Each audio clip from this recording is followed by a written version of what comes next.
अस्सलाम वालेकुम वरहमतुल्लाहि वबरकातुहू। तो बेटा ये बताइए कि लास्ट वीक मैंने आपको क्या पढ़ाया था।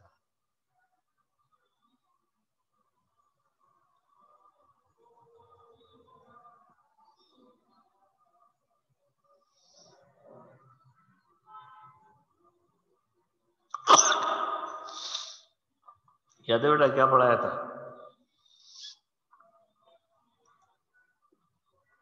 मेरे ख्याल से प्लांट टिश्यूज हो गए थे और मैंने नया चैप्टर भी शुरू करा था, सेल साइकिल, जिसमें मैंने क्रोमोसोम पढ़ाया था। याद है? क्रोमोसोम और उसमें हाँ सर, हाँ।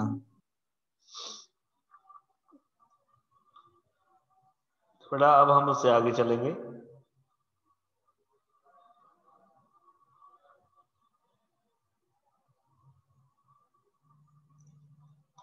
हमने बात कर ली थी क्रोमोसोम्स की, तो आज हम बात करेंगे बेटा किसकी? Cell cycle. We will discuss about cell cycle. ठीक है बेटा? तो cell cycle,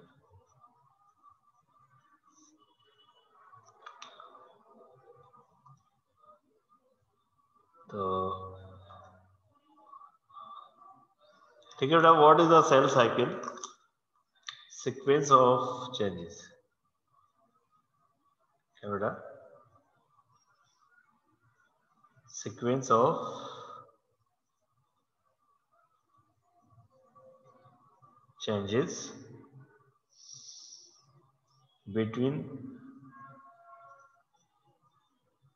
one cell division and next।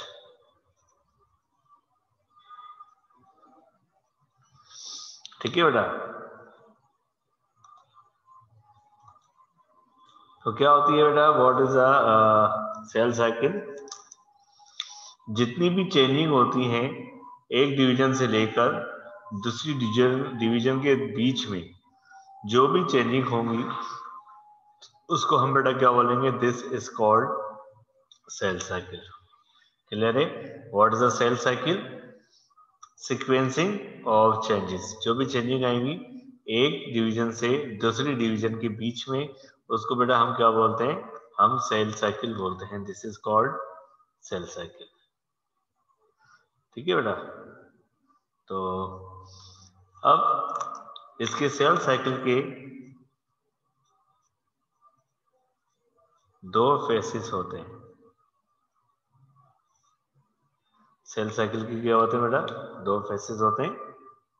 एक होता है आपका इंटरफेस, एक क्या होता है बेटा आपका?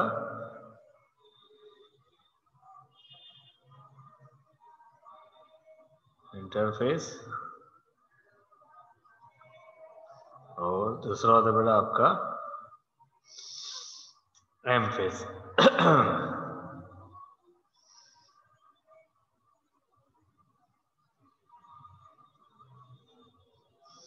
कितने फेसेस होती है बेटा? दो फेसेस होते हैं। किसके? साइकिल के दो फेज होते हैं। एक होता है इंटरफेस और एक होता है बेटा आपका एम फेस। इंटरफेस क्या होता है? नॉन डिवाइडिंग फेज होता है। क्या होता है बेटा ये? Non dividing phase. ठीक है बेटा? इसमें सेल क्या करता है? अपने आप को तैयार करता है इंटरफेस के अंदर।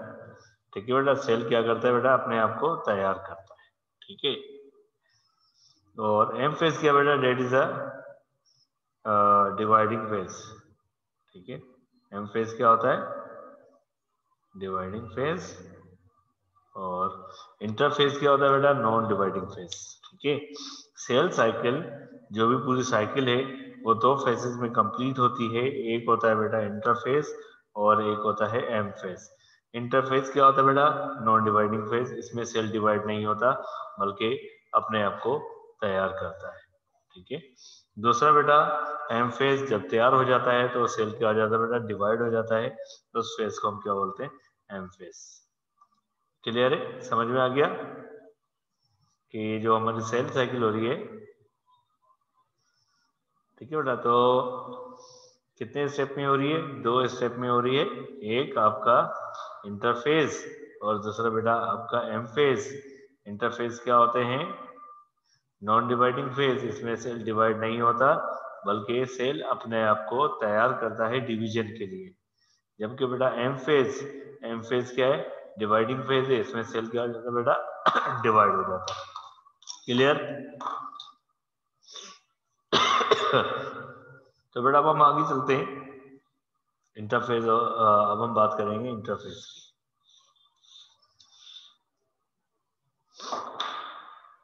अब किसकी बात करेंगे बेटा, we will discuss about interface.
ठीक है बेटा, तो हम बात कर रहे थे किसकी, इंटरफेस की। What is interface? ठीक है बेटा, इंटरफेस हम किसको बोलते हैं, प्रीपरेटरी फेज को। इंटरफेस को हम क्या बोलते हैं बेटा, डेट इज अ प्रीपरेटरी फेज।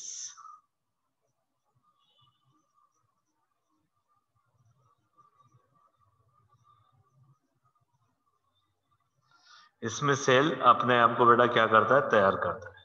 ठीक है, तो तैयार किस लिए करता है बेटा, सेल डिवीजन के लिए। काय के लिए तैयार करता है बेटा, cell prepare itself for division, division के लिए अपने आप को तैयार करता है। ठीक है, इस पीरियड में एक तो सेल की क्या होती है बेटा, सेल की ग्रोथ होती है। दूसरा दूसरा काम क्या होता है, सेल की ग्रोथ के अलावा, ठीक है ना, इस सेल के अंदर, इसके अंदर ना सिर्फ सेल की ग्रोथ होगी बल्कि डीएनए की सिंथेसिस भी होगी, synthesis of DNA, synthesis of DNA, DNA की सिंथेसिस होगी। दो काम होंगे, एक सेल की ग्रोथ होगी और दूसरा बेटा डीएनए की सिंथेसिस होगी। ठीक है, तो इसकी भी सब स्टेजेस हैं, इसके भी क्या बेटा, सब स्टेजेस हैं।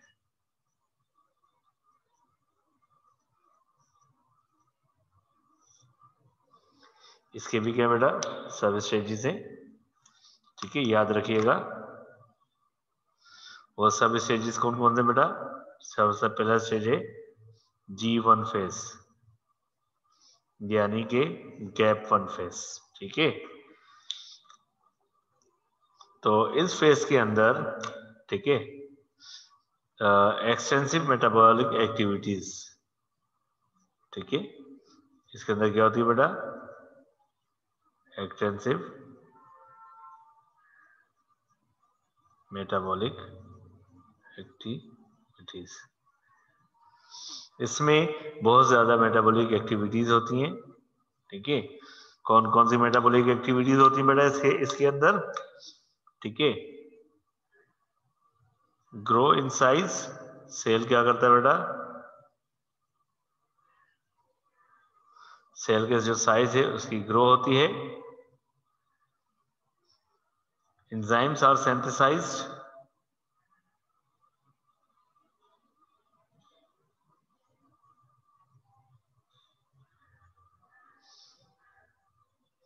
एंजाइम की बेटा क्या होती है, तैयारी होती है। ठीक है बेटा, वो उन एंजाइम की तैयारी होती है जो कि बेटा कहाँ इस्तेमाल होते हैं, this enzyme are used in the another phase. देखो बेटा, हमारे पास इंटरफेस है, उसके अंदर बेटा सेल की ग्रोथ भी होगी और उसके अंदर डीएनए की सिंथेसिस भी होगी। ठीक है, उसके सब स्टेजेस आ जाएंगे। पहले स्टेज क्या है बेटा, G1 फेज, तो उसके अंदर बहुत ज्यादा मेटाबॉलिक एक्टिविटीज होती हैं, बनने और टूटने के अमल होते हैं, उसमें सेल का साइज बढ़ता है, एंजाइम्स की सिंथेसिस होती है, उन एंजाइम्स की तैयारी होगी जो कि बेटा डीएनए बनाने में इस्तेमाल होंगे। उन एंजाइम्स की तैयारी होगी जो बेटा किस लिए इस्तेमाल होंगे, डीएनए बनाने में इस्तेमाल होंगे। ये सारे की सारी किसके अंदर एक्टिविटीज होती हैं, G1 फेज में। अब G1 फेज से दो रास्ते निकलते हैं। G1 फेज से बेटा कितने रास्ते निकलते हैं, दो रास्ते। ठीक है, डिपेंड करता है हमारी बॉडी की नीड के ऊपर, हमारी बॉडी की जरूरत के ऊपर। एक आता है बेटा आपका G0 फेज और एक आता है हमारा S फेज। ठीक है बेटा, कहां से, G1 फेज से दो रास्ते निकल रहे होते हैं।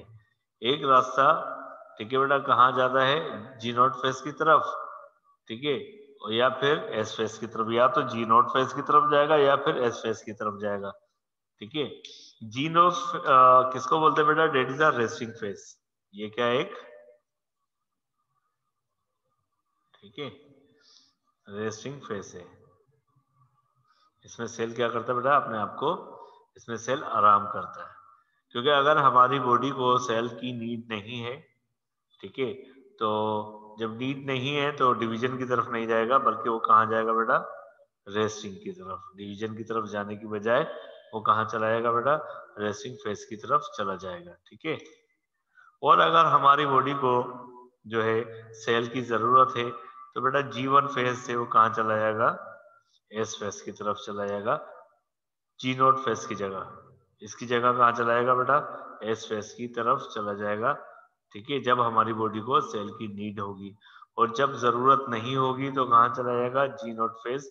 What is the G0 phase, G0 phase is a resting phase. इसमें जो है बेटा सेल जो होता है रेस्टिंग कंडीशन में आता है।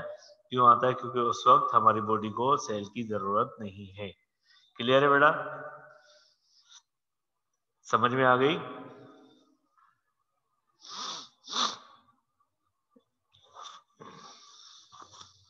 अच्छा, अच्छा बेटा, कल जो है आप लोगों ने, अब हम बात करेंगे एस फेज की। अब हम किसकी बात करेंगे, एस फेज की। ये हमने बात की थी बेटा किसकी, G2 फेज की। अब हम बात करेंगे किसकी, we will discuss about S phase,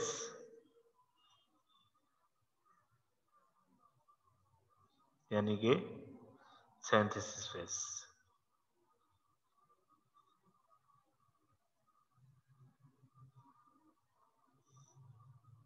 ठीक है बेटा, तो सिंथेसिस फेज में क्या होती है बेटा, रेप्लिकेशन ऑफ डीएनए। क्या होती है,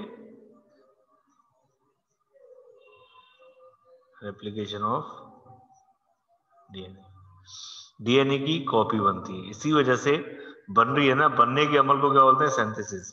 यानी कि एक डीएनए से 2 डीएनए बनेंगे, ताकि बेटा जब सेल डिवाइड हो तो एक सेल से 2 सेल बनेंगे ना, तो 2 सेल के बाद अलग अलग अपना अपना डीएनए होना चाहिए। तो डीएनए की जो कॉपी बनती है तो बेटा वो कहां पर बनती है? सिंथेसिस फेज में बनती है। सिंथेसिस किसकी सिंथेसिस हो रही है बेटा? डीएनए की सिंथेसिस हो रही है।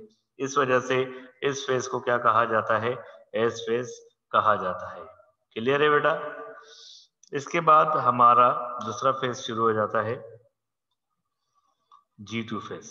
दूसरा फेज शुरू हो जाता है बेटा हमारा G2 फेज, यानी कि गैप 2। ठीक है बेटा? इस फेज के अंदर सेल्स ग्रो इन साइज। ठीक है?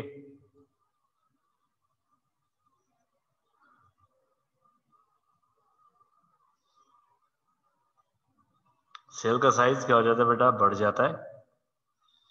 तो सेल ऑर्गेनेल्स जो होते हैं बेटा वो अपनी कॉपीज बनाते हैं, यानी कि एक माइटोकॉन्ड्रिया से 2 माइटोकॉन्ड्रिया हो जाएंगे, एक गोल्जी एपरेटस से 2 गोल्जी एपरेटस हो जाएंगे। ठीक है? एक क्रोमोसोम से 2 क्रोमोसोम हो जाएंगे। ये तमाम काम बेटा कहां पर हो रहे हैं?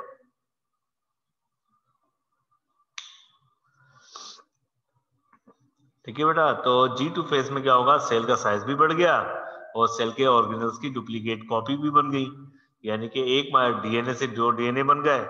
इसी तरीके से इस फेज के अंदर एक माइटोकॉन्ड्रिया से दूसरा माइटोकॉन्ड्रिया बनेगा, एक एंडोप्लाज्मिक रेटिकुलम से दूसरा एंडोप्लाज्मिक रेटिकुलम, क्योंकि एक सेल से 2 सेल बनने जा रहे हैं। तो हर सेल की बेटा क्या होनी चाहिए? हर बॉडी के सेल के पार्ट की 2 कॉपीज होनी चाहिए। अगर इसके पास माइटोकॉन्ड्रिया है तो इसके पास भी क्या होना चाहिए बेटा? माइटोकॉन्ड्रिया होना चाहिए। ठीक है? तो इसके पास अगर एंडोप्लाज्मिक रेटिकुलम है तो इसके पास भी एंडोप्लाज्मिक रेटिकुलम होना चाहिए। तो यानी कि एक चीज थी, अब वो यहाँ G2 फेज के अंदर उसकी डबलिंग शुरू हो जाती है। ठीक है बेटा? 2 बनना शुरू हो जाती है, 2 माइटोकॉन्ड्रिया हो जाएंगे, 2 एंडोप्लाज्मिक रेटिकुलम हो जाएंगे, 2 गोल्जी एपरेटस हो जाएंगे। अगर प्लांट सेल है तो 2 क्लोरोप्लास्ट हो जाएंगे। तो ये तमाम चीजों की डुप्लीकेट कॉपी कहाँ बनती है बेटा? G2 फेज के अंदर। अब तमाम चीजें तैयार हो चुकी हैं। जो तैयार हो चुकी हैं तो अब इसका मतलब है cell is goes towards the division. अब सेल बेटा किस साइड पे जाएगा? डिवीजन की तरफ जाएगा। क्लियर है? इंटरफेज में तैयारी कर ली उसने, क्या किया? डीएनए की कॉपी बनाई, अपने तमाम ऑर्गेनल्स की कॉपी बनाई। जब तमाम चीजों की कॉपी बन गई, अब वो सेल तैयारी के बाद अब now it is goes towards the division. अब बेटा वो डिवीजन की तरफ जाएगा। क्लियर है बेटा यहां तक?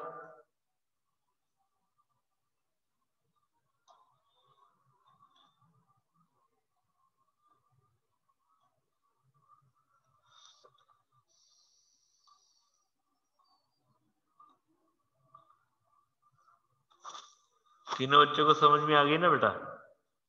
कि mitosis division of somatic sales.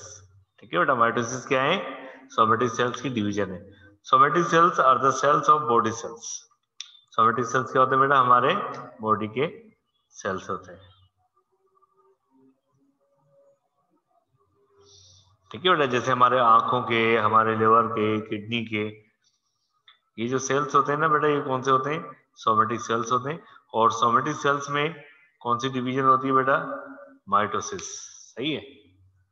तो माइटोसिस जो होती है बेटा वो इन्वॉल्व होती है ग्रोथ एंड डेवलपमेंट में।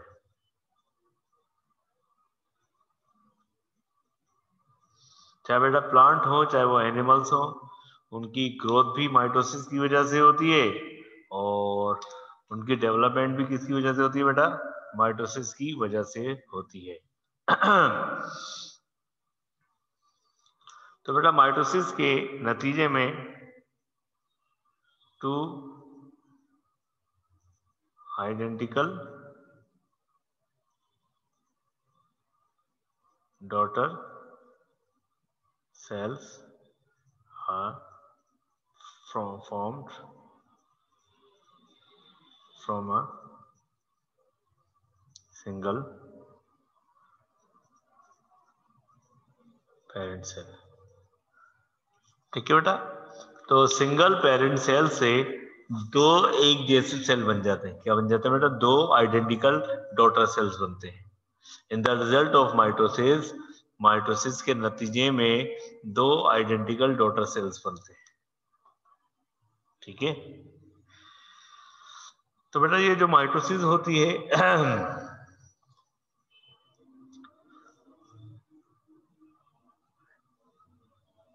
ये भी दो फेसेस में कंप्लीट होती है। इसके भी बेटा दो फेसेस होते हैं। एक होता है बेटा कैरियोकाइनेसिस और दूसरा होता है बेटा cytokinesis.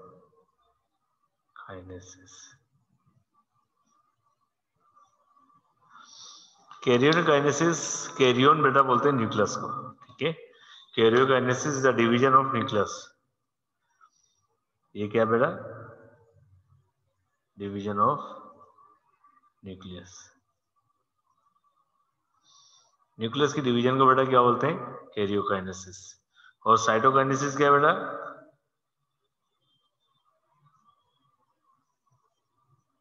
Division of cytoplasm. Cytoplasm की डिवीजन को बेटा क्या बोलते हैं? साइटोकाइनेसिस। सेल के अंदर दो ही चीजें होती हैं, न्यूक्लियस और साइटोप्लाज्म। पहले बेटा जो है न्यूक्लियस डिवाइड होगा, उसके बाद जो है बेटा वो आपका साइटोप्लाज्म डिवाइड होगा। ठीक है, तो न्यूक्लियस की डिवीजन को क्या बोलते हैं? कैरियोकाइनेसिस। और साइटोप्लाज्म की डिवीजन को क्या बोलते हैं बेटा? Cytokinesis. In the result two cells are formed. Clear है बेटा? समझ में आ गई? ये माइटोसिस सोमेटिक सेल की डिवीजन है। इसका ताल्लुक बेटा किससे है? ग्रोथ और डेवलपमेंट से है। इसमें दो डॉटर सेल्स बन जाते हैं। और कितने फेसेस में होती है? दो फेसेस में होती है। एक बेटा कैरियोकाइनेसिस, दूसरा है हमारे पास cytokinesis. Karyokinesis division of nucleus and cytokinesis division of cytoplasm.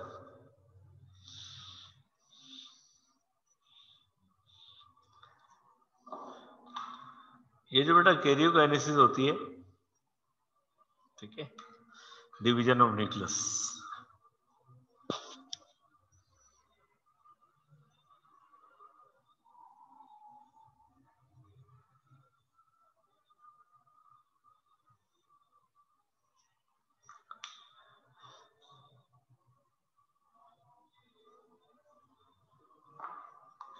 तो बेटा कंप्लीट इन 4 फेसेस।